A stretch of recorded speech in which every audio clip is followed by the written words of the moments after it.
मनुष्य जीवन की सबसे बड़ी चुनौतियों में से एक है अपने भीतर की गंदगी को पहचानना और उसे दूर करना। ये जो गंदगी होती है ना, ये बाहर ही नहीं बल्कि हमारे स्वभाव, हमारे विचार, हमारी वाणी और कर्मों में छिपी वो नकारात्मकता होती है जो जीवन की गुणवत्ता को भीतर से खोखला कर देती है। तथागत बुद्ध द्वारा कहे गए एक प्रसंग में ये जो बात है, ये अत्यंत सुंदर और सरल रूप से सामने आती है। आज की बात में हम इसी प्रसंग से, यानी धम्मपद की इसी कहानी से कुछ समझने का प्रयास करेंगे। ये जो कहानी है ना, ये उस वक्त की कहानी है जब तथागत भगवान बुद्ध श्रावस्ती के अनाथ पिंडक के जेतवना राम विहार में थे और तब वहां एक मनुष्य की कहानी पर उन्होंने एक बहुत ही शिक्षाप्रद बात बताई है। यह कहानी कुछ इस तरह है कि एक दिन सुबह सुबह एक व्यक्ति नगर से बाहर टहलने निकला। वो एक ऐसे स्थान पर पहुंचा जहां भिक्षु अपने वस्त्र यानी कि चिवर पहनते थे या फिर बदलते थे। अब वहां लंबी लंबी घास उगी हुई थी। उसने देखा कि एक भिक्षु का वस्त्र बदलते हुए जमीन पर गिर गया और वो गंदे पानी से छूकर खराब हो गया। इस मनुष्य ने सोचा कि ये जगह साफ होनी चाहिए, क्योंकि यहाँ भिक्षु वस्त्र बदलते मतलब चिवर बदलते हैं और रोज का उनका ये काम है, यहाँ आते हैं वे। तो अगले दिन वो व्यक्ति कुदाल लेकर वहां आया और उस जगह की घास काटकर पूरी जगह को साफ सुथरा बना दिया, पूरा व्यवस्थित। अब उसे लगा कि यह काम तो पूरा हो गया। कुछ दिन बाद हुआ यूं कि वो फिर उस तरफ से गुजर रहा था, तो इस बार उसने देखा कि भिक्षु का वस्त्र जमीन पर गिरकर मिट्टी से गंदा हो गया है। तो उसने सोचा कि अगर यहां बालू बिछा दी जाए तो यह समस्या बिल्कुल नहीं होगी, यह समस्या हल हो जाएगी। तो अगले दिन वो बालू लाया और वहां बिछा दी। फिर कुछ दिनों बाद ऐसा हुआ कि एक दिन वो उसी स्थान के पास से गुजर रहा था और वहां बहुत तेज धूप थी। अब उसने देखा कि सारे भिक्षुगण धूप में पसीने से परेशान होकर चिवर बदल रहे थे। तो उसने सोचा कि यहाँ एक मंडप यानी कि कोई छाया देने वाला ढांचा बना दिया जाना चाहिए। उसने वहां एक सुंदर मंडप बनवा दिया, एक अच्छा शेड बनवा दिया। फिर इसके बाद कुछ समय बाद ऐसा हुआ कि उसने एक सुबह ये देखा कि बहुत तेज बारिश हो रही है और भिक्षु बारिश में भीग रहे हैं और भीगते भीगते वो अपने चिवर बदल रहे हैं, चिवर पहन रहे हैं। तो उसने सोचा कि क्यों ना यहाँ एक पक्की शाला बनवा दी जाए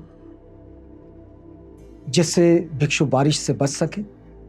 तो उसने वहां एक शाला बनवा दी और जब शाला बनकर तैयार हुई तो उसने सोचा कि इस शुभ अवसर पर एक बड़ा संगदान, भिक्षुओं के लिए भोजन दान का आयोजन कर दिया जाए। और उसने भगवान बुद्ध और सभी भिक्षुओं को आमंत्रित किया, जितना भिक्षु संघ उस वक्त जेतवन में था। शाला के अंदर और बाहर सबको बिठाकर उसने प्रेम पूर्वक भोजन कराया, बड़ी ही श्रद्धा के साथ। भोजन हो गया। भोजन के बाद जब तथागत बुद्ध ने उपदेश देना शुरू किया तो उसने विनम्रता से कहा, भंते भगवान, मैंने ये जो शाला है ये भिक्षुओं की सुविधाओं के लिए बनाई है। मैंने जब जब देखा कि उन्हें कोई प्रकार की कठिनाइयों का सामना करना पड़ता है तो मैंने ये सब कार्य किया। तो तथागत बुद्ध ने ये उपदेश दिया। वो इस गाथा के साथ उनका उपदेश आता है कि अनुपबेन मेधावी थोकंग थोकंग खणे खणे कम्मारो रजतस्सेव निध में मलमत्तन। जिस प्रकार एक सुनार चांदी के मैल को धीरे धीरे साफ करता है, वैसे ही एक बुद्धिमान व्यक्ति को भी अपने मन के दोषों को थोड़ा थोड़ा करके हटाते रहना चाहिए।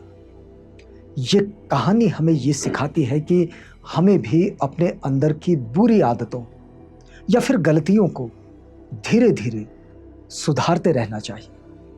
जैसे उस व्यक्ति ने एक एक करके भिक्षुओं की परेशानियों को दूर करने की कोशिश की और वैसा कर लिया। बिल्कुल उसी तरह ये कहानी हमें सिखाती है कि हमें भी धैर्य और बुद्धिमानी से अपने जीवन को सुधारते रहना चाहिए। कई लोगों को ये लगता है कि एक साथ चीज़ें बदल जानी चाहिए। कई लोग आपने अपने आसपास देखे होंगे कि ये तय कर लेते कि कल से ऐसा नहीं करेंगे, लेकिन वो एकदम से करने वाली बात उनसे बनती नहीं है और फिर वो कल से के चक्कर में वो कभी भी अपने आप को बदल नहीं पाते और वो कल कभी आता नहीं है। लेकिन इसी वक्त से थोड़ा थोड़ा सुधार अगर शुरू कर लिया जाए तो निश्चित रूप से बदलाव होता है। ये जो कहानी है, इस कहानी के माध्यम से ये संदेश दिया गया है कि जैसे जैसे एक व्यक्ति भिक्षुओं की कठिनाइयां देखता गया, वैसे वैसे वो समाधान खोजता गया। उसने पहले घास साफ की, बालू बिछाई, मंडप बनवाया और फिर एक शाला का निर्माण कराया।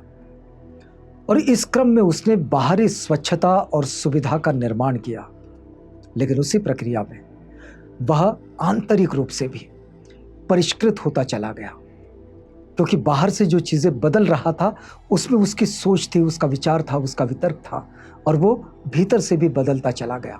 और अंततः ये अनुभव उसे एक ऐसे समझ तक ले गया कि जहां उसने सेवा को एक तपस्या और सच्चे धर्म के रूप में जान लिया और भिक्षुओं की सेवा में लग गया। भगवान बुद्ध ने उस अवसर पर जो गाथा कही है और उसका जो ये अर्थ है कि जैसे सुनार धीरे धीरे चांदी की गंदगी को हटाता है, बिल्कुल वैसे ही बुद्धिमान व्यक्ति को भी थोड़ा थोड़ा करके अपने दोषों को मिटाते रहना चाहिए। ये शिक्षा आधुनिक जीवन के लिए अत्यंत प्रासंगिक है। आज का ये जो समय है, इस समय हम एक त्वरित परिणाम चाहने वाले समाज में जी रहे हैं, क्विक रिजल्ट, जहां लोग तुरंत सुधार, झटपट समाधान और रातों रात सफलता, इसकी चाह में भागते हैं।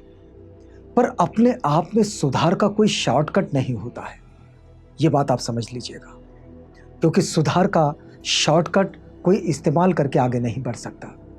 यह एक दीर्घकालिक और सतत चलने वाली एक धैर्यपूर्ण प्रक्रिया है। इसमें धैर्य की जरूरत होती है। ये जो स्वर्णकार है, सुनार है, जब चांदी को शुद्ध करता है तो वह न तो उसे एक ही झटके में जलाता है और न ही जल्दबाजी करता है। वह उसे धीरे धीरे तपाता है ताकि चांदी को नुकसान भी न हो और मैल भी निकल जाए। यही तरीका हमें अपने जीवन में अपनाने की आवश्यकता है। हमें अपने भीतर की गंदगी, जैसे कि अहंकार, ईर्ष्या, क्रोध, आलस्य, द्वेष, इन सब को पहचान कर उन्हें थोड़ा थोड़ा करके कम करना होता है। ये काम किसी एक दिन का नहीं है, बल्कि हर दिन छोटी छोटी कोशिशें करनी होती है। और इस प्रक्रिया में स्वमूल्यांकन, निरीक्षण, अपना ऑब्जर्वेशन, जो सेल्फ ऑब्जर्वेशन होता है, जिसको इवैल्यूएशन भी कहा जा सकता है, विनम्रता और सेवा की भावना प्रमुखता से सहायक होती है। जब हम दूसरों की मदद करते हैं, जैसा उस व्यक्ति ने किया, तो वास्तव में हम अपने भीतर के दोषों से लड़ते हैं और धीरे धीरे एक बेहतर इंसान बनते चले जाते हैं। आज के समाज में अगर हम हर व्यक्ति के विषय में सोचें तो हर व्यक्ति ये सोच ले कि वह स्वयं से शुरुआत करेगा, चाहे वह सड़क पर फैलाए कचरे को उठाना हो, या फिर गंदगी को ना फैलाना हो, या फिर किसी के साथ भलाई का एक शब्द कहना हो, या किसी गलत आदत से छुटकारा पाना हो, तो समाज भी स्वच्छ और सद्भावपूर्ण बन सकता है। तथागत बुद्ध की ये जो शिक्षा है सिर्फ भिक्षुओं या फिर प्राचीन भारत के लिए नहीं है, मतलब जो 2500 साल पहले का भारत था उसी के लिए ही नहीं है। ये आज के हर व्यक्ति के लिए है, क्योंकि अपने आप में सुधार कोई दिखावे की प्रक्रिया नहीं होती, बल्कि अपने भीतर की सफाई है। ये धीमा जरूर होता है, लेकिन इसके परिणाम गहरे और स्थायी होते हैं, टिकाऊ होते हैं। धीरे धीरे चलो, पर रुको मत। थोड़ा थोड़ा सुधारो, पर लगातार करते रहो। और ये जो लगातार करने की जो प्रक्रिया है, ये ही हमारी आंतरिक विकास का मार्ग है।